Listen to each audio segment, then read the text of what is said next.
Hi everybody, कैसे हैं आप लोग। आई होप आप सभी लोग अच्छे होंगे, सेफ होंगे एंड मोस्ट इम्पॉर्टेंटली रेगुलरली पढ़ाई भी कर रहे होंगे। This is Ruchika and welcome to my channel. तो आज हम कंटिन्यू करने जा रहे हैं हमारा 4th चैप्टर ऑफ स्टैटिस्टिक्स यानी कि ऑर्गेनाइजेशन ऑफ डेटा। और इस चैप्टर में ऑलरेडी हम एक वीडियो कवर कर चुके हैं जिसमें हमने पढ़ा कि ऑर्गेनाइजेशन क्या होता है, साथ ही साथ उसकी ज़रूरत क्या होती है, क्यों हमें डेटा को ऑर्गेनाइज़ करना है सबसे पहले। उसके बाद हम ऑर्गेनाइज़ कैसे कर सकते हैं, तो हमने समझा था कि ऑर्गेनाइज़ हम ऐसे कर सकते हैं कि हम डेटा को ना क्लासीफाई कर दें, यानी कि क्लासिफिकेशन कर दें डेटा का। तो क्लासिफिकेशन ऑफ डेटा हमने पढ़ा था, उसके ऑब्जेक्टिव्स पढ़े थे, साथ ही साथ एक गुड क्लासिफिकेशन के कैरेक्टरिस्टिक्स क्या होते हैं, क्वालिटीज़ क्या हैं, वो हमने समझी थी कुछ पॉइंट्स वगैरह में। अब आज का टॉपिक है हमारा बेसिस ऑफ क्लासिफिकेशन, मतलब जब हम क्लासीफाई करेंगे किसी भी डेटा को तो किस बेसिस पे क्लासीफाई करना है। तो ये सारी चीज़ें आज हमने पढ़नी है। और प्रॉपर क्लासिफिकेशन हम समझेंगे क्या क्या है, अलग अलग तरह के कुछ डिविजन्स हैं, ये सारी चीज़ें हमने समझनी है। तो बेसिकली कुछ 4 बेसिस हैं जिस पर आप क्लासीफाई कर सकते हो किसी भी डेटा को। ठीक है, 4 तरह के क्लासिफिकेशन होते हैं। सबसे पहला है आपका ज्योग्राफिकल क्लासिफिकेशन। ठीक है, ये हो गया सबसे पहला ज्योग्राफिकल क्लासिफिकेशन। तो इसे हम सबसे पहले समझते हैं। ज्योग्राफिकल क्लासिफिकेशन देखो क्या है, इसमें जो आपका क्लासिफिकेशन होता है वो ज्योग्राफी के बेसिस पे होता है। देखो ज्योग्राफी सबने पढ़ी है ना, ज्योग्राफी में हम क्या पढ़ते हैं, स्पेस के बारे में पढ़ते हैं, लोकेशन के बारे में पढ़ते हैं कि कौन सी जगह कहाँ पर है, उसमें क्या है, क्या स्पेशलिटी है, वहाँ पे क्या है क्या नहीं है। तो ज्योग्राफिकल क्लासिफिकेशन मतलब on the basis of, classification किसके बेसिस पे होता है, on the basis of geographical और लोकेशन या फिर लोकेशनल डिफरेंसेस। ज्योग्राफिकल या फिर जो लोकेशनल डिफरेंसेस है ना, उनके बेसिस पे हम क्लासिफाई कर देते हैं डेटा को। कैसे क्लासिफाई कर सकते हैं, इसका एग्जांपल क्या हो सकता है, जैसे कि मान लो सपोज़ आपके एक ना क्या कहते हैं कंपनी है। ठीक है, एक कंपनी है, एक फर्म है। अब वो काफ़ी अच्छी बड़ी कंपनी है, मल्टीनेशनल कंपनी है। तो वहाँ पर ना जितने भी वर्कर्स हैं, आई मीन एम्प्लॉयज़ हैं, जो भी लोग काम करते हैं, छोटे हों बड़े हों, वो क्या है अलग अलग स्टेट से आए होंगे। ठीक है, अलग अलग स्टेट से आए हैं। तो उस कंपनी के पास, उस फर्म के पास, उसका जो हेड है उसके पास डेटा है कि इतने लोग यहाँ इस स्टेट्स के हैं, इतने लोग इस स्टेट के हैं। तो उसने क्या किया, एक टेबुलर फॉर्म बना लिया, यहाँ पे ऐसे स्टेट्स लिख दिए। ठीक है, यहाँ पे उसने नंबर ऑफ एम्प्लॉयज़ लिख दिए, नंबर ऑफ एम्प्लॉयज़। अब उसने ना क्या किया, जल्दी से अपना पूरा डेटा तैयार कर लिया। ठीक है, मान लो 3-4 स्टेट्स हैं कुछ, जैसे कि एक है आपका यूपी हो गया, एक हो गया एमपी, एक है आपका हरियाणा, ठीक है, एक पंजाब या कुछ भी ले लो, ऐसे बहुत सारे हैं। तो यूपी से कितने हैं, 530 वर्कर्स हैं या फिर एम्प्लॉयज़ हैं। एमपी से कितने हैं, 45 ही हैं। हरियाणा से कितने हैं, कितने मान सकते हो, 279 हैं। तो इस तरीके से उसने टेबुलर फॉर्म में या किसी भी तरीके से डेटा को क्लासिफाई कर लिया। किस बेस पे किया है उसने, ज्योग्राफिकल या फिर लोकेशनल डिफरेंसेस जो हैं कि कौन कहाँ से है, ज्योग्राफी क्या है उसकी, तो उस बेसिस पे उसने क्या किया है, क्लासिफाई किया है। तो जब हम ज्योग्राफी के बेसिस पे या फिर लोकेशन के बेसिस पे उनमें जो डिफरेंसेस हैं उस डेटा को क्लासिफाई कर देते हैं, वो होता है हमारा ज्योग्राफिकल क्लासिफिकेशन। ठीक है, ये तो ईजी था। अब सेकंड हमारा क्लासिफिकेशन आता है क्रोनोलॉजिकल क्लासिफिकेशन। क्रोनोलॉजिकल क्लासिफिकेशन क्या होता है, देखो एक सीक्वेंस में अरेंज करना। ठीक है, एक प्रॉपर सीक्वेंस में। अभी जो हमने स्टेट वाला देखा था, इसमें कोई सीक्वेंस फॉलो नहीं करना था, कोई भी स्टेट पहले रख दो, कोई भी स्टेट बाद में रख दो, राइट। पर क्रोनोलॉजी का क्या मतलब है, एक सीक्वेंस फॉर्म करना। वो सीक्वेंस कैसे होता है, सीक्वेंस कैसे फॉर्म होगा, on the basis of time. Time के बेसिस पे हम डेटा को क्लासिफाई कर देते हैं। जैसे कि इसका क्या एग्जांपल हो सकता है, मान लो कोई एक अच्छी कंपनी है, जैसे कि आप मान ले सकते हो बायजूस का एग्जांपल ले लो। अब उसमें क्या होता है, हर साल जब नया सेशन स्टार्ट होता है तो बहुत सारे बच्चे इनरोल करते होंगे। तो उसने क्या किया, अपना पिछले 10 साल का या फिर 5 साल का डेटा रिलीज़ किया। तो यहाँ पर ईयर लिख देते हैं, अभी क्या चल रहा है 22, तो उसने 21, 2020, 2019, 2018 और 2017 ये 5 साल का डेटा उसने रिलीज़ किया। और किस बारे में था, नंबर ऑफ स्टूडेंट्स एनरोल्ड, ठीक है, नंबर ऑफ स्टूडेंट्स इनरोल्ड, जितनों ने भी इनरोल किया। तो 2021 में मान लेते हैं हम 4 लाख थे, ठीक है। 2020 में हम मान लेते हैं 2.5 लाख थे, या फिर 2019 में हम मान लेते हैं 3.6 लाख थे।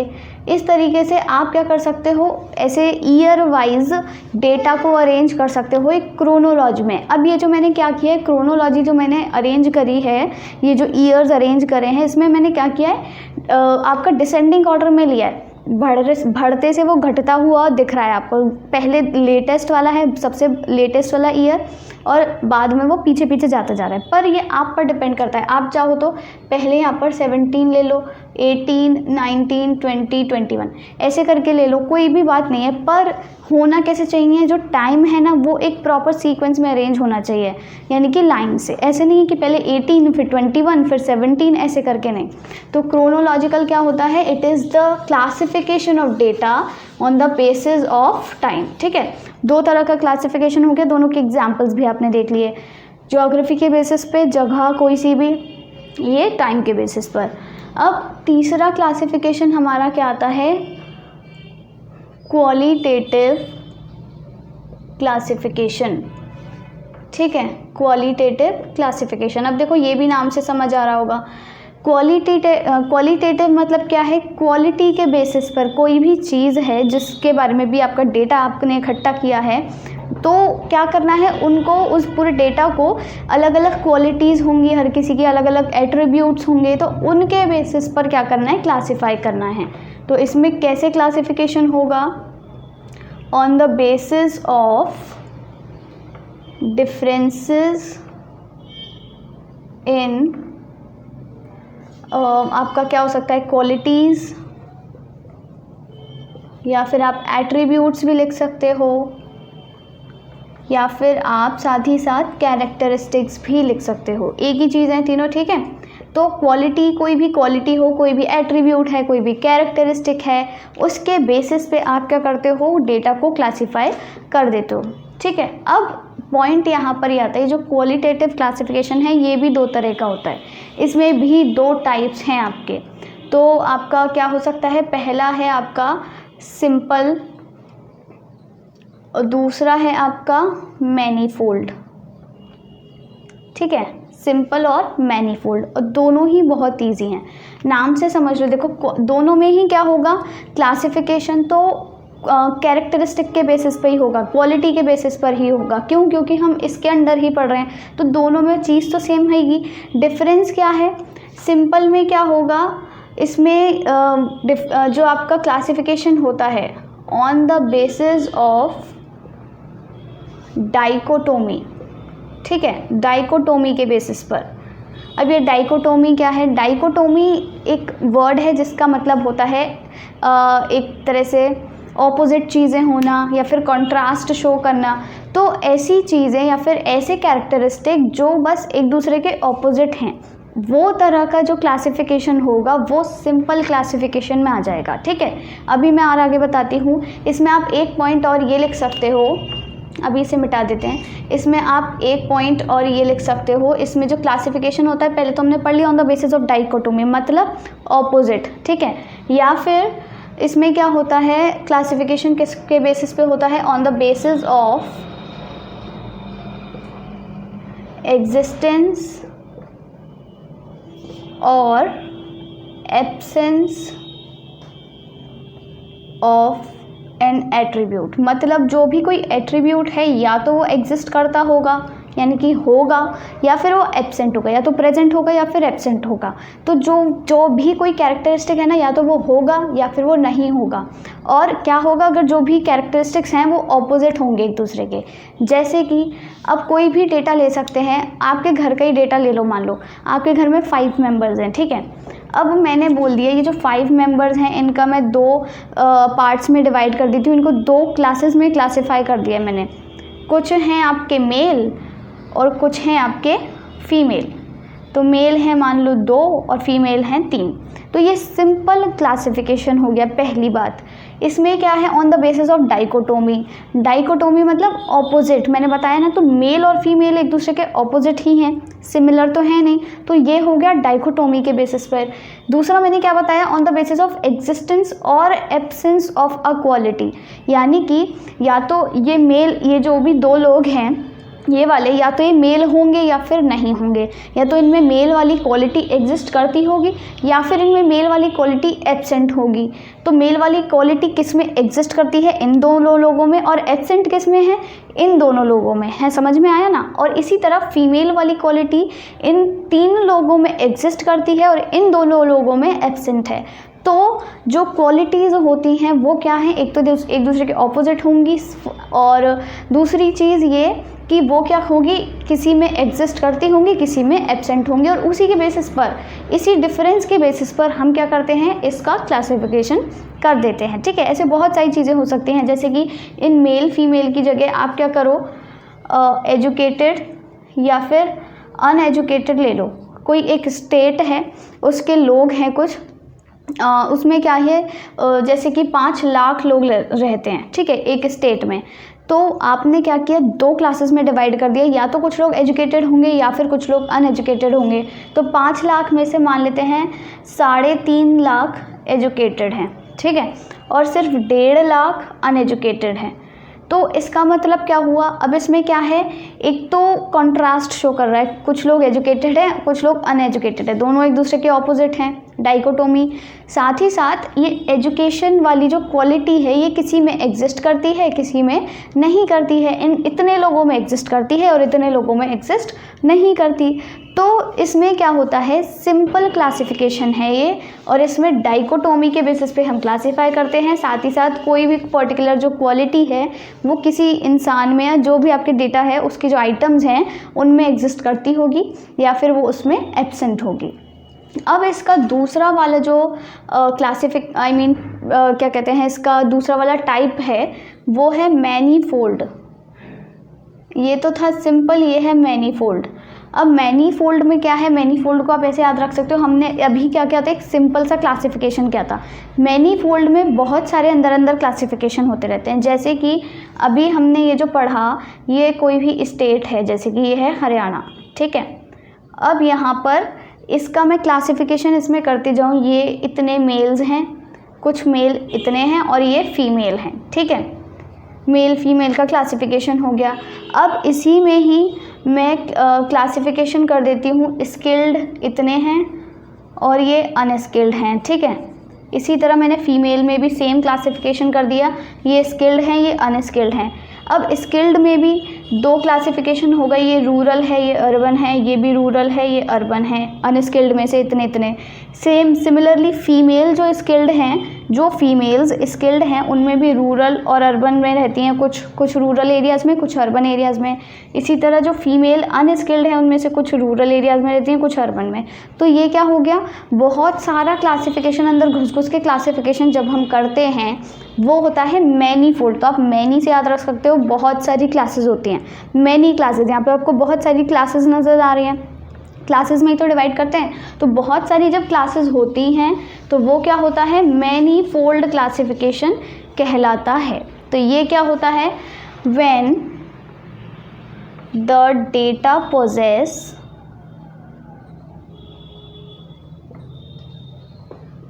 मैनी कैरेक्टरिस्टिक्स, तो उसको हम क्या कहते हैं, मैनीफोल्ड क्लासिफिकेशन कहते हैं। जब हम बहुत सारे कैरेक्टरिस्टिक्स के बेसिस पर क्लासिफाई करते हैं किसी भी डेटा को, उसे हम क्या कहते हैं, मैनीफोल्ड क्लासिफिकेशन कहते हैं। तो ये हो गया पहला आपका ज्योग्राफिकल, दूसरा आपका क्रोनोलॉजिकल, तीसरा आपका क्वालिटेटिव। क्वालिटेटिव में 2 है, सिंपल और मैनीफोल्ड। अब है आपका फोर्थ और लास्ट आता है क्वांटिटेटिव।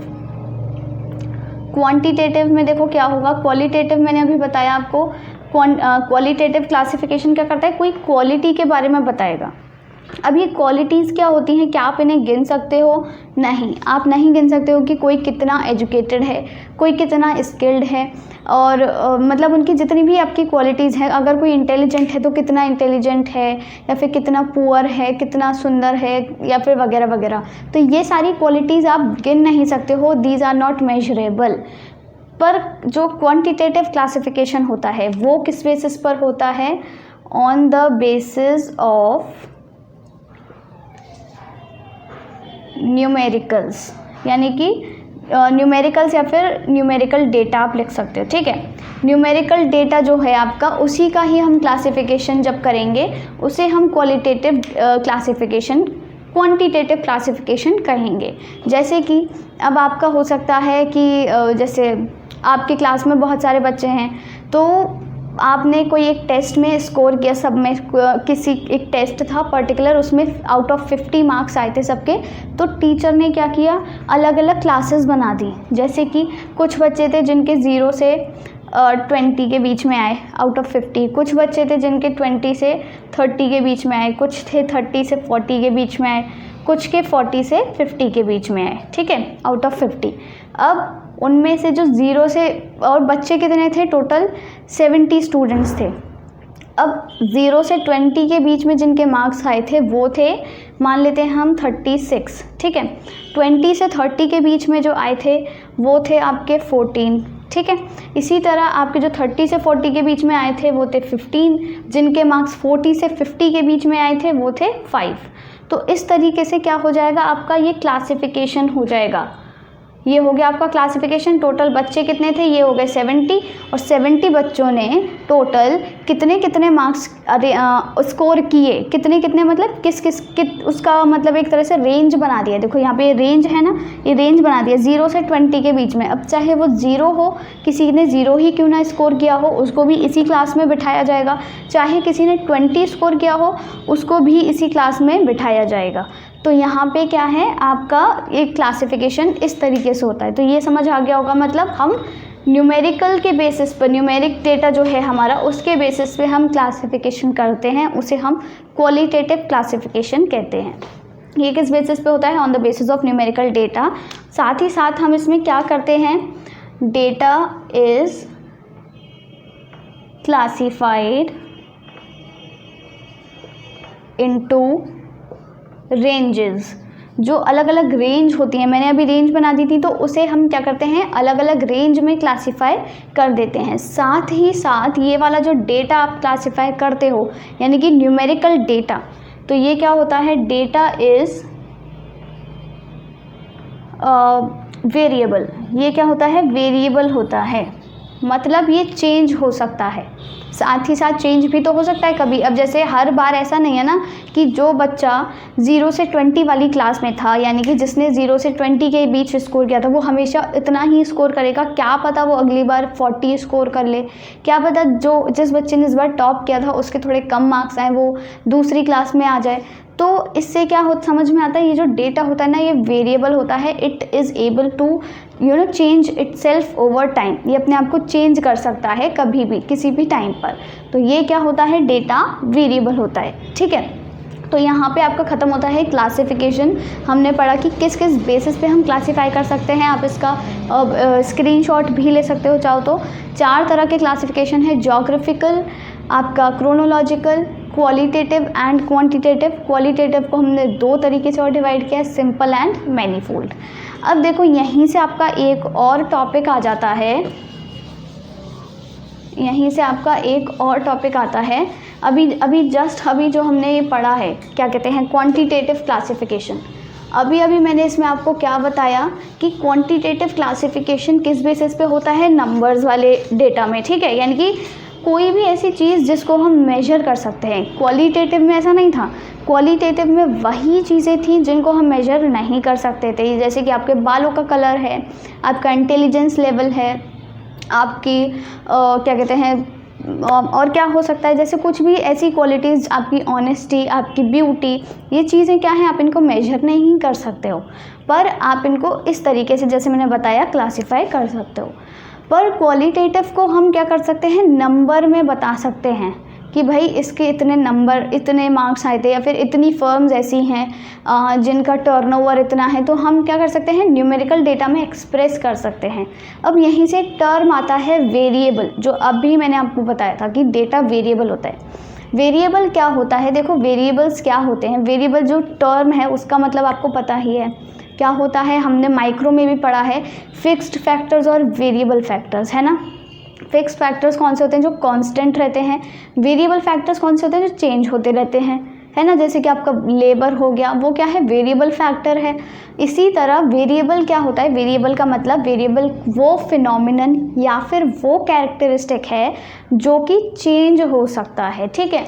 तो आप इसकी एक डेफिनेशन समझ सकते हो, ये डेफिनेशन भी पूछी जा सकती है। वेरिएबल होता क्या है, it is a characteristic or phenomenon which is capable of being measured and can change itself over time. मतलब वो फिनोमिनन या फिर वो कैरेक्टरिस्टिक जो कि चेंज हो सकता है ओवर टाइम, या फिर नहीं, मतलब साथ ही साथ वो मेजरेबल होना चाहिए, ये इम्पॉर्टेंट है। Which is capable of being measured, ठीक है, and can change itself over time. ये तीन जो अंडरलाइन मैंने किए हैं टर्म्स और फ्रेजेस, उनको याद रखो। एक तो एक कैरेक्टरिस्टिक है या फिर फिनोमिनन है, दूसरी चीज़ ये मेजरेबल होना चाहिए, ठीक है, और तीसरी चीज़ ये अपने आप को चेंज कर लेता है ओवर टाइम। अब यहाँ पर एक और चीज़ है कि जो वेरिएबल होते हैं ना, ये दो तरह के होते हैं। पहले एक होता है आपका डिस्क्रीट, ठीक है, डिस्क्रीट वेरिएबल, और एक होता है आपका कॉन्टिन्यूस वेरिएबल, ठीक है, डिस्क्रीट और कॉन्टिन्यूस वेरिएबल। अब देखो डिस्क्रीट वेरिएबल कौन से होते हैं, ये वो वेरिएबल्स हैं जो कि क्या जब चेंज होते हैं ना तो जंप्स में चेंज होते हैं। मतलब जैसे कि यहाँ पे लिख देते हैं, दोज वेरिएबल्स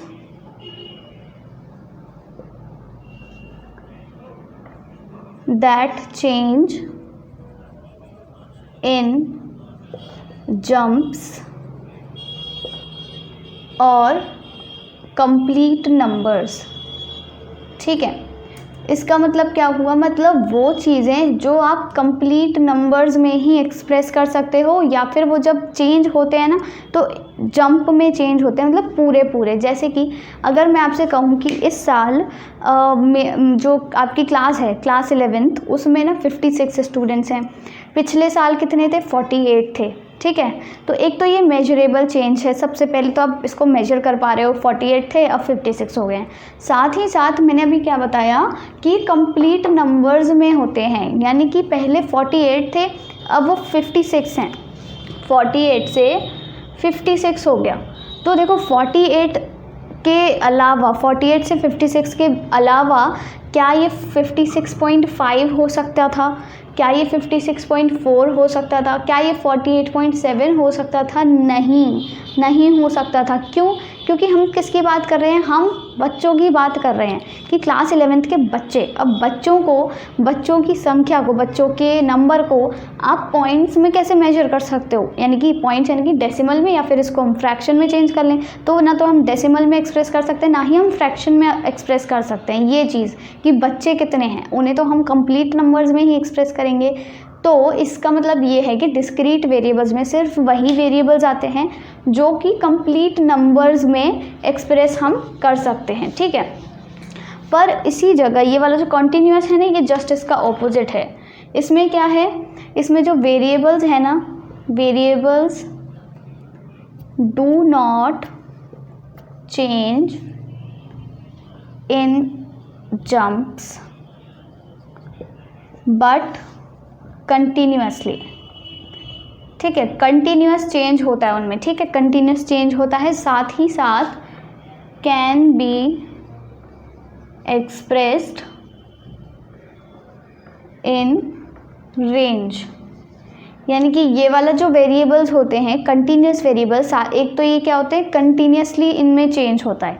ठीक है, एक और चीज़ ये भी है कि इनको हम रेंज में एक्सप्रेस कर सकते हैं। जैसे कि रेंज में कैसे एक्सप्रेस कर सकते हैं, अभी जो मैंने एग्जांपल बताया था एज इट इज़ वही एग्जांपल, कोई भी रेंज में, जैसे 0 से 15, 15 से 20, 20 से 25, ऐसे कर करके आप रेंज बना दो, कोई भी डेटा फिट कर दो इसमें, तो वो हो जाएगा आपका कंटिन्यूस डेटा। साथ ही साथ एक और चीज़ यहाँ पे क्या लिखी है कि इनमें कंटिन्यूस चेंज आता है, कंटिन्यूस, इस वाले में कंटिन्यूस चेंज नहीं था। 48 के बाद अगर चेंज होगा तो वो 49 में ही होगा, क्योंकि हम बच्चों की बात कर रहे थे, वो 48.5 नहीं हो सकता, 48.8 नहीं हो सकता, पर यहाँ पर हो सकता है। यहाँ पर चेंजेस कैसे हो सकते हैं, 1 के बाद आपका 1/3 आ गया, 2/5 आ गया, या फिर 7/4 आ गया, इस तरीके से नंबर्स आ सकते हैं। यानी कि ये फ्रैक्शंस भी ले सकता है, ये डेसिमल्स भी ले सकता है, ये रेंजेस भी ले सकता है, पर ये सिर्फ कंप्लीट नंबर्स ही लेते हैं। डिस्क्रीट वेरिएबल्स सिर्फ वही होते हैं जो कंप्लीट नंबर्स में एक्सप्रेस होते हैं। साथ ही साथ कंटिन्यूस वेरिएबल्स वो होते हैं जिन्हें हम फ्रैक्शन में, डेसिमल में और रेंज में एक्सप्रेस कर सकते हैं। ठीक है, तो ये थी बात किसकी, वेरिएबल की, कि आपको कॉन्सेप्ट ऑफ वेरिएबल पता होना चाहिए। अब एक और इम्पॉर्टेंट यहाँ पर पॉइंट ये आता है कि वेरिएबल के बारे में जो अभी मैंने बताया कि ये क्या कहते हैं, चेंज हो सकता है, अपने आप को चेंज कर सकता है, it can change itself over time. ये वो कैरेक्टरिस्टिक है या वो फिनोमिनन है जो अपने आप को चेंज कर सकता है। तो यहाँ पे सवाल ये आता है कि जैसे मेरे बाल आपको नज़र आ रहे हैं, मेरे बाल क्या हैं, काले हैं। ठीक है, अब जब मैं बुढ़ी हो जाऊंगी तो बाई चांस मान लो ये सफ़ेद हो जाते हैं, तो क्या ये भी वेरिएबल कहलाएंगे, क्या ये भी वेरिएबल कहलाएंगे, या फिर मेरे बाल अभी इतने छोटे हैं, ठीक है, इतने छोटे हैं, अब ये क्या है, बाद में जाके मतलब थोड़े से बड़े हो जाएंगे, तो क्या ये वेरिएबल कहलाएंगे, नहीं। क्यों नहीं कहलाएंगे, क्योंकि देखो वेरिएबल के साथ में मैंने एक और चीज़ लिखी है कि it is capable of being measured, मतलब वही कैरेक्टरिस्टिक या फिर वही फिनोमिनन जो मेजरेबल हैं। तो मैं नहीं नाप सकती कि मेरे बाल कितने सफ़ेद हो गए। ठीक है, तो ये क्या है, ये एक क्वालिटेटिव आपका कैरेक्टरिस्टिक नहीं है, ये क्वांटिटेटिव कैरेक्टरिस्टिक नहीं है, ये क्वालिटेटिव है। क्वालिटी बता रहा है कि भाई बाल काले से सफ़ेद हो गए, पर क्वांटिटी कब बताएगा, क्वांटिटी कब बताएगा जब मेरे बाल मैं कहूँ कि छोटे थे फिर वो बढ़ गए, तो क्वांटिटी में मेजर कर सकती हूँ कि पहले इतने थे, मान लो कितनी भी लेंथ हो सकती है, इतनी कितने हो गए, ये लेटेस्ट से 20 सेंटीमीटर, अब और इतने हो गए यानी कि 40 सेंटीमीटर। तो ये क्वालिटेटिव है, क्वांटिटेटिव है। ठीक है, तो ये वेरिएबल कहलाएगा। तो ये आपने याद रखना है कि वेरिएबल अलग होता है एट्रीब्यूट से, एट्रीब्यूट यानी कि कैरेक्टरिस्टिक, क्वालिटी, ये इनसे अलग होता है वेरिएबल। वेरिएबल सिर्फ वही है जो कि मेजरेबल है, बाकी सारी चीज़ें जो मेजरेबल नहीं हैं वो आपका वेरिएबल नहीं कहलाएंगी। ठीक है, तो आई होप आपको आज का वीडियो अच्छा लगा होगा। आज के वीडियो यहीं तक था, हमने पढ़ा बेसिस ऑफ क्लासिफिकेशन, वेरिएबल क्या होता है उसका कॉन्सेप्ट और बहुत सारी इंपॉर्टेंट चीज़ें। अगर आपको वीडियो अच्छा लगा हो so do give it a like and do not forget to subscribe to my channel. Thank you.